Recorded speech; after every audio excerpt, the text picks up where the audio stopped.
Hello friend, नमस्कार। मैं दिनेश शर्मा। आज आपको गुरु जो जुपिटर है प्लैनेट है उसके विषय में कुछ खास टॉपिक मैं बताऊंगा, क्योंकि आगे जो मुझे है लग्न भाव से लेके 12वें भाव तक के गुरु के शास्त्रीय फल बताने हैं, और साथ साथ जो एस्ट्रोलॉजी करने के दौरान ही पाया कि कैसे गुरु उच्च का होके भी कई बार कई भावों में तकलीफ देता है, वो सारे अभी डिसीजन करेंगे। उसके पहले हम एक छोटा सा वीडियो बना के जरूर बता देंगे कि भाई गुरु ग्रह की कारकत्व के विषय में जानकारी होना हमको बहुत ज़रूरी है। और ज्योतिषी जो फेमस ज्योतिषी है शास्त्रीय ग्रंथों में जो ज्योतिषों ने लिखा है अपने मत, उनके क्या मत है गुरु के कारकत्व लिखे। ऐसे तो उत्तर कालामृत में या कारकत्व समुच्चय पे बहुत सारे ग्रहों के कारकत्व दिए होते हैं।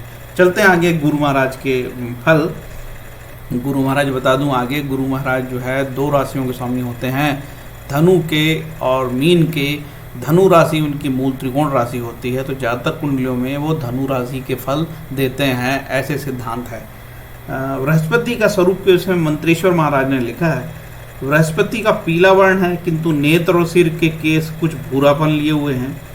इसकी छाती पुष्ट और ऊंची है और बड़ा शरीर है। यह कफ प्रधान है। इसकी बुद्धि उत्तम होती है। इसकी वाणी शेर व शंख की तरह गंभीर होती है। यह धन प्रधान ग्रह है। वह गुरु धन का कारक भी है। और आगे ये भी बताएंगे कि कौन कौन से भावों का कारक गुरु विशेष कारक रखता है। अब चलते हैं आगे गुरु के बारे में। वराहमिहिर संहिता में क्या लिखा है। वराहमिहिर संहिता में लिखा है, बृहस्पति का शरीर स्थूल अर्थात मोटा, इसके नेत्र लाल पीले, इसके केस कपिल वर्ण के, बुद्धि धर्मानुकूल और श्रेष्ठ या श्लेष्मा प्रधान ग्रह है। ऐसा वराहमिहिर जी ने अपने ग्रंथ में लिखा है गुरु जी के बारे में। एक जानकार चमत्कार चिंतामणि के जो एक्सपर्ट्स हैं उनने बोला है, बृहस्पति यदि कुंडली में अच्छा होगा तो मनुष्य धनी होगा। गोचर में जब बृहस्पति अनुकूल होगा तो धन दिलाएगा। जब पापाक्रांत हो अर्थात पाप ग्रह से पीड़ित हो तो धननाश होगा। बहुत सी पुस्तकों में वसा प्रधान लिखा है। वसा का अर्थ है चर्बी। इस तरह वसा प्रधान जिसके शरीर में चर्बी अधिक हो और जो मोटा हो, ऐसा गुरु। ठीक है, आगे चलते हैं। देखिए, जब भी गोचर में कई जातक कुंडली में पूछते हैं कि साहब हमको धन कब मिलेगा, तो धन प्राप्त करने के जो सूत्र है वो गुरु के माध्यम से ही प्राप्त होते हैं। गुरु यदि धन भाव से और लाभ भाव से नवमांश की राशि से केंद्र त्रिकोण में हो तो ऐसा गोचर गुरु का धन प्रदाय करता है। लेकिन शर्त यह है कि उस तरीके की जातक की दशाएं भी लगनी चाहिए। ठीक है, अब आगे और चलते हैं। कल्याण वर्मा ने जो सारावली के लेखक वो अपने इस ग्रंथ में लिखते हैं, इसके नेत्र शहद के समान कुछ लाल पीले रंग के, इसकी वाणी शेर की भांति गंभीर होती है। स्वभाव स्थिर और सत्व गुण प्रधान होता है। इसके शरीर का वर्ण तपे हुए सोने के सदृश गोरा, इसकी छाती चौड़ी ऊंची होती है। सदैव धर्मनिष्ठ, नम्र, चतुर, क्षमायुक्त और श्रेष्ठ रुद्राक्ष धारण करने वाला होता है। पीत वस्त्र धारण करने वाला, कप प्रधान प्रकृति और मोटा, ऐसा बृहस्पति का स्वरूप है। ये कल्याण वर्मा में लिखा है। कल्याण वर्मा जी ने सारावली में लिखा है। वेंकट शर्मा जो सर्वार्थ चिंतामणि के लेखक है, उनका मत है, गुरु मतलब बड़ा पेट वाला, कप प्रकृति, श्रेष्ठ बुद्धि, अच्छा विद्वान, सत्वगुणी और संपूर्ण गुणों से युक्त बृहस्पति ग्रह है। इसके शरीर के केश नेत्र पीले और यह प्रसन्न रहने वाला है। देखिए, हर बार ये चर्चा आ रही है कि बड़ा पेट वाला। हमने अधिकांश कुंडली विश्लेषण में देखा है, जब गुरु की दशा या अंतरदशा चलती है, गुरु यदि बहुत पीड़ित होता है, ठीक है, नीच का होता है, तो लोग बहुत मोटे हो जाते हैं, क्योंकि गुरु चर्बी है, फैट है। जयदेव की जो जातक चंद्रिका एस्ट्रोलॉजी की बुक है उसमें लिखा है, जयदेव जी ने, गुणवान, कप प्रकृति, गौरवर्ण, पीले केश, पुष्ट और लंबा शरीर, पीले नेत्र, विद्वान, लोकमान्य तथा चर्बी से बली, ऐसे स्वरूप बृहस्पति का है। ढूंढीराज महाराज जात का वर्णन में लिखते हैं, बृहस्पति लंबा शरीर, सोने के समान गौरवर्ण, चर्बी में बल वाला, सुंदर वाणी, उदार, चतुर, पीली आंख वाला, कफ प्रकृति, अधिक मांस वाला और अधिक विद्वान। वैद्यनाथ जी लिखते हैं जातक परिजात में, बृहस्पति लंबा पेट और लंबे शरीर वाला, पीत वर्ण, कफ प्रकृति वाला, सर्वगुण संपन्न, सभी शास्त्रों में अधिकार रखने वाला, कपिल रंग के केश और नेत्रों वाला, सत्वगुणी, अत्यंत बुद्धिमान, बड़े राज चिन्ह से संपन्न और लक्ष्मी को धारण करने वाला गुरु। ठीक है। बृहस्पति का जो रंग पीला माना गया है और मेधा का अधिकार बृहस्पति प्रभावित व्यक्ति पे होता है। ठीक है। कल्याण वर्मा ने पीताम्बर कृत भ्रत वस्त्र का रंग पीला बताया है। ठीक है। और चलते हैं आगे। बृहस्पति के कारकत्व को लेकर कल्याण वर्मा जी ने लिखा है, मंगल कार्य, धर्म, देह की देखभाल, देह की पुष्ट करना, महत्व, शिक्षा, किसी काम में नियुक्त, शहर, देश, वाहन, मोटर आदि, ओशन, स्वर्ण, धन्य, धान्य, पुत्र, इन पर बृहस्पति का अधिकार है। वैद्यनाथ महाराज लिखते हैं, सत्य असत्य विवेक करने वाली बुद्धि, धन, शरीर को पुष्ट रखना, पुत्र ज्ञान, आचार्य देव गुरु का, ब्राह्मण को साप से दुख होना तथा गुल्म रोग, ये सभी बृहस्पति के अधिकार में है। वाक्पटुता अर्थात व्याख्यान शक्ति, घोड़े का सुख, तंत्र विचार, राजा से विनोद, संतति सुख, वेदार्थ ज्ञान, शारीरिक शक्ति, इन पर गुरु का अधिकार है। सर्वार्थ चिंतामणि लिखते हैं, वाणी दूरदर्शी होना, मंत्र राजनीति निष्ठा से किया गया काम, हाथी घोड़ा, निगम शास्त्र, पढ़ाना, पुत्र संपत्ति, आजीविका का सम्मान, कर्मयोग अर्थात निष्काम कर्म, राजसिंहासन, इन सभी विषयों पर बृहस्पति का अधिकार है। उनके जो कारकत्व को लेकर बहुत सारी चीज है, कई जगह लिखे हैं, खासकर कारकत्व समुच्चय है और उत्तर कालामृत में गुरु ब्राह्मण है, शिक्षक, मंत्र, विद्या, बुद्धि, विद्या, धार्मिक, सामाजिक कर्तव्य, वेद शास्त्र, परोपकार, निष्पक्षता, चर्बी, मोटापा, वकील, न्यायाधीश, बहुत सारी चीज़ें गुरु के दायरे में आती हैं। ठीक है। और तो और सारावली में लिखा है ज्ञानम गुरु, मुख्य बात है ज्ञानम गुरु। ठीक है। तो अनेक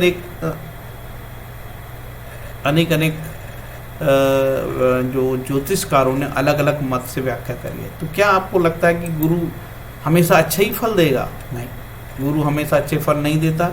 यदि आपकी कुंडली में गुरु छठे, 8वें, 12वें का स्वामी बन जाता है तो गुरु अच्छे फल नहीं देता।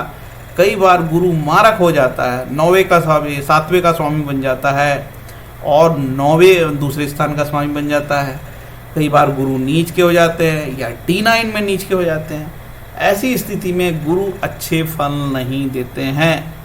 ये बिल्कुल ध्यान में आपको रखना चाहिए ये बात को।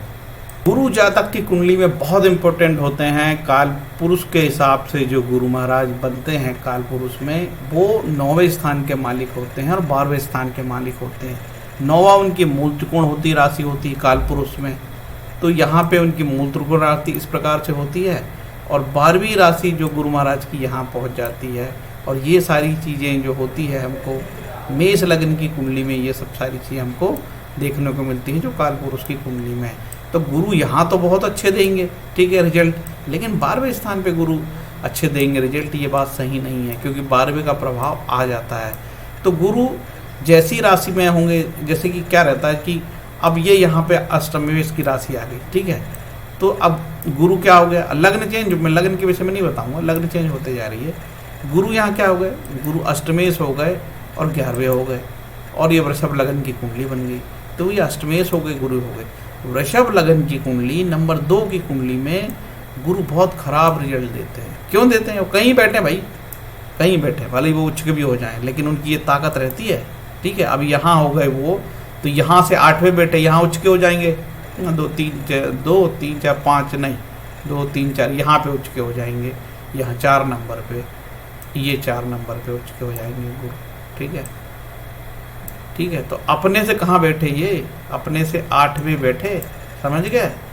और ये तीसरा जो है कारकत्तर रखता है 8वें का, ये तीसरा 1 2 3 4 5 8 और ये स्थान जो है मृत्यु का कारण बताता है और तीसरा स्थान भी मृत्यु का कारण बताता है। ऐसा गुरु मृत्यु का कारण बन सकता है, ठीक है, मृत्यु की स्थिति बता सकता है, मृत्यु का कारण बन सकता है। तो ये गुरु पर और भी हम चर्चा करेंगे, लेकिन एक एक लग्नों के साथ पहले तो गुरु का हम ये बताएंगे मेष से लेके मीन लग्न तक किस राशि में गुरु क्या बनता है, क्योंकि हर एक व्यक्ति की अलग अलग लग्न होगी, उसका एक अलग से वीडियो बनेगा। अब गुरु को ये देखते हैं कि गुरु कौन कौन से भावों का स्थायी कारकत्व रखता है, वो चीज़ देखते हैं। काल काल पुरुष की कुंडली के अनुरूप गुरु 5 भाव के कारकत्व रखते हैं। किसी की इतनी ताकत नहीं है जितनी गुरु महाराज की ताकत है। ये गुरु संतान के कारक है, बुद्धि के कारक है, गुरु धर्म के कारक हैं, स्थायी कारकत्व गुरु का, गुरु काम धंधे के कारक हैं, ठीक है, गुरु समस्त लाभ के कारक है, 11वां भाव गुरु धन के कारक है। अब बताओ किसी की कुंडली में गुरु बिगड़ जाए तो उसकी क्या गत हो, ठीक है। उसकी कुंडली में किसी कुंडली में गुरु नीच का हो जाता है तो बड़ी तकलीफ हो जाती है। बेचारा धन से गया, लाभ से गया, काम धंधे से गया, धर्म से गया, संतान से गया, क्या मिला उसके पास? कुछ नहीं मिला। तो गुरु यदि पीड़ित हो जाए तो कुंडली की ताकत खत्म हो जाती है। इसलिए लग्नेश और 9 भाव। अब गुरु ये जो है, गुरु पीड़ित होने का मतलब क्या होता? काल पुरुष का ये भाग्येश भी है, भाग्येश भी गया, ठीक है। यदि गुरु किसी का पीड़ित हुआ तो भाग्य भाव पीड़ित हो गया, भले उसकी कोई भी लग्न हो, क्योंकि काल पुरुष का तो वो भाग्येश है। इसलिए गुरु पीड़ित नहीं होना चाहिए। गुरु का अति महत्वपूर्ण कुंडली में है। अब जैसे कि मेष लग्न की कुंडली में गुरु 9वेश हो गए और ये 12शेष हो गए। सूत्र है कि सबसे पहले गुरु क्या फल देंगे? सबसे पहले गुरु वो फल देंगे कि आपकी कुंडली में जो भी राशि सबसे पहले आती है 2 राशियों में से, ठीक है, तो उसके फल देंगे। तो यहाँ पे मेष लग्न की कुंडली में गुरु 9वेश के देंगे। फिर इसके बाद गुरु दूसरे भाव के फल देंगे। ज़्यादातर जातक ये भूल जाता है कि गुरु को 2 राशि अलॉट है, तो भाई 2 राशि अलॉट है तो कोई ज़रूरी है कि वो एक ही भाव के फल देंगे? नहीं, दोनों भाव के फल देंगे। आपको व्यय भी कराएंगे और आपको प्राप्ति भी देंगे, धर्म की प्राप्ति देंगे। तो जिन ग्रहों को 2-2 राशि आवंटित है, अलॉटमेंट है, उनकी ताकत ज़्यादा बढ़ जाती है कुंडली में। क्योंकि क्या होता है कि उनका एक भाव अच्छा चला जाता है, एक भाव बुरे भाव में चले जाता है। आओ समझते हैं। देखिए, आपकी कुंडली यदि कर्क लगन की है तो आपकी कुंडली में गुरु महाराज यहाँ आ गए, ठीक है, 6ठे स्थान के स्वामी आ गए। और यदि 6ठे स्थान के स्वामी आ गए तो 6ठी राशि मूल त्रिकोण की राशि हो गई, और ये आपके 9वें स्थान पे इनकी गुरु महाराज की मीन राशि आ गई। तो जातक चाहता है कि मुझे ये वाले स्थान का ज़्यादा फल मिले, ये वाले स्थान के फल ना मिले, क्योंकि रोग ऋण बीमारी संघर्ष नौकरी सब है, ये यहाँ से लाभ मिले। लेकिन जो राशि पहले आई सबसे पहले उसका फल मिलेगा। और चूंकि ये मूल त्रिकोण राशि भी है, तो मूल त्रिकोण राशि है, तो कर्क लगन की कुंडली में सस्टेस होके ही गुरु महाराज रिजल्ट देंगे। तो अब कैसे देंगे? जातक बहुत प्रसन्न है कि साहब मेरा जो है ना कुंडली में गुरु महाराज उच्च के हो गए। ठीक है, आपके गुरु महाराज आपके उच्च के हो गए, लेकिन 6ठे स्थान का स्वामी अपने से 8वां बैठ गया, ठीक है, सस्टेस जाके लग्न में उच्च का हो गया। ये ऐसे गुरु महाराज जातक को बीमारी देते हैं, ठीक है, बिल्कुल पक्का है। क्योंकि जो भी प्लानेट अपने से 8वां जाता है वो बीमारी का कारण बन जाता है। लेकिन जातक चाहता है कि अरे मेरा तो गुरु उच्च का है, इसके बाद मेरे को हेल्थ की प्रॉब्लम आ रही है, ठीक है। निश्चित रूप से गुरु की दशा अंतरदशा में बीमारियों का सामना करना पड़ता है, ठीक है। तो इस प्रकार के अनेक फल होते हैं। अब गुरु महाराज अकेले थोड़ी, भाई गुरु महाराज का मालिक कौन है? चंद्रमा। चंद्रमा कहीं यहाँ पे नीच का हो गया ये अष्टम भाव में। तो गुरु का नियंत्रक ग्रह कौन है? गुरु का नियंत्रक ग्रह चंद्रमा नीच के हो गए। ऐसे हालात में कई बार तकलीफों का सामना जातक को करना पड़ता है, ठीक है। एक तरफ से तो लगता है गुरु उच्च का है और यहाँ चंद्रमा जो है नीच के हो गए। अब ये चंद्रमा नीच के हो गए तो इस पर फिर हमको मंगल को देखना पड़ेगा। मंगल कहाँ भाई? मंगल ही सारे राज खोलेंगे कि क्या होने वाला है आगे चंद्रमा का। अब यदि ये चंद्रमा महाराज यहाँ पे आ गए तब तो चंद्रमा का नीच भंग हो गया भैया, ठीक है। चंद्रमा महाराज यहाँ पे आ गए तो चंद्रमा का नीच भंग हो गया और ये कुंडली काफ़ी अच्छी हो गई। चंद्रमा के नीच के फल नहीं आएंगे बल्कि चंद्रमा के अच्छे फल आएंगे। और इस कुंडली में देखिए पंचमेश लग्न में चले गए हैं और लग्न के मालिक जो है पंचम में आ गए हैं। ये काफ़ी योगकारी हो गई, जातक काफ़ी इंटेलिजेंट और बुद्धिमान हो सकता है, इसमें कोई शक नहीं है। इस तरीके कुंडली विश्लेषण नियंत्रक ग्रह के माध्यम से, डिपॉजिटर थ्योरी के माध्यम से किया जाता है और काफ़ी जो रिजल्ट है चौंकाने वाले आते हैं। ज्योतिष काफ़ी जो है बुद्धिमानी की विद्या है और यदि आपके पास ज्ञान की कमी है और तार्किक नॉलेज नहीं है और बहुत सारे सिद्धांतों को समझने की आपकी क्षमताएं नहीं हैं और बहुत सारे ग्रंथों में आपकी रुचि नहीं है और आपको ऐसा लगता है कि कोई रेडीमेड सूत्र दे दे, कोई रेडीमेड नोट्स बना दे, यार कोई ये यूपीएससी पीएससी थोड़ी है नोट्स बना के पास हो जाओगे। यूपीएससी में पास हो जाओगे नोट्स बना के, हो सकता है, वो भी हो सकता है बोल रहा हूँ, यूपीएससी में भी नोट से पास नहीं होता आदमी। कोई छोटी मोटी एग्ज़ाम आप नोट से कर लो पास, ठीक है, लेकिन ये ज्योतिष का जो एग्ज़ाम है खूब मेहनत करनी पड़ती है। हर एक सूत्र, दूसरा सूत्र, तीसरा सूत्र, चौथा सूत्र काटते मिलता है अपने आप को, ठीक है। तो ये गुरु का ज्ञान है। आगे गुरु के विषय में हर एक लग्न का ऐसा ही डिटेल विश्लेषण किया जाएगा। उम्मीद है आपको कि ये वीडियो अच्छा लगा होगा। यदि वीडियो आपको अच्छा लगे तो कमेंट करिए, लाइक करिए, शेयर करिए, ठीक है। हरे कृष्णा।